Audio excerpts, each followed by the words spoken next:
بڑی گاڑیوں میں چلنے کے لیے کہ اس کے پاس شوق نہیں ہے، بڑی بڑی عمدہ گاڑیوں کے اندر بیٹھنے کا کہ ان کے دلوں کے اندر جذبہ نہیں ہے، ارے عالی شان کپڑے پہننے کے بعد قوم کے اندر راجہ بن کر کے گھومنے کا کیا ہنر اور ڈھنگ ان کے پاس میں نہیں ہے، لیکن یہ قوم کا اکلوتا بیٹا، یہ قوم کا اکلوتا بیٹا اٹھا اور اٹھنے کے بعد میں مصطفیٰ کا نور آنکھوں میں لے کر، آقا کی محبت کا سرما آنکھوں میں لگا کر، مصطفیٰ کی محبت کے، مصطفیٰ کے طلبوں کا سرما آنکھوں میں لگا کر کے، مصطفیٰ کی محبت کا صحرا سر پر باندھنے کے بعد میں یہ ہاتھوں میں مصطفیٰ کی محبت کی چھڑی لے کر کے نکلتا ہے۔ کون کہتا ہے یار مسلمان تلواریں چلاتے ہیں؟ خدا کی قسم مسلمان تلوار نہیں چلاتے، اور اسلام اگر پھیلا ہے وحدہ لا شریک کی قسم وہ تلواریں جب چلنا تھی جب چلی ہیں، لیکن خدا کی قسم آج بھی تو ہندوستان کے اندر یا آپ نظریں اٹھا کر کے دیکھو، اگر ہندوستان کے اندر آج بھی اسلام پھیلتا ہے تو تلوار سے نہیں پھیلتا،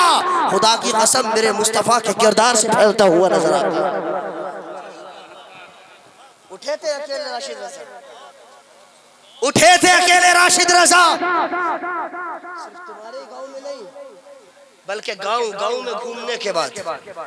یہ نہیں دیکھا کہاں سے 1000 ملتے ہیں، یہ نہیں دیکھا کہاں سے 500 مل رہے ہیں، یہ نہیں دیکھا کہاں سے 100 کا نوٹ مل رہا ہے، یہ نہیں دیکھا کہاں سے 200 کا نوٹ مل رہا ہے۔ جس نے کہا راشد بھائی میرے گاؤں میں آ جاؤ، ہو سکتا ہے تھوڑا سا انتظام ہو جائے گا، تیل کی پرواہ نہیں کی، اپنے جسم کی پرواہ نہیں کی،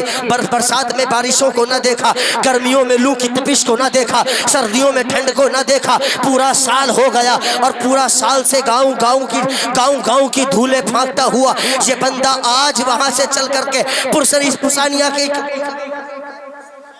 پرسنیا کی سرزمین پر آ کر کے پہنچے ہیں۔ نہ جانے کون کون سے گاؤں میں کبھی نیپال کے بارڈر پر نظر آتے ہیں، خدا کی قسم دیکھو، کبھی دلی کی سرزمین پر نظر آتے ہیں، کبھی ممبئی کبھی کولکاتہ کی سرزمین پر نظر آتے ہیں، اور 1 2 4 نہیں 10 لوگوں کو کھڑا کر کے سامنے اس رضوی کے موقع پر تم نے نہیں دیکھا تھا وہ بندہ شاعر،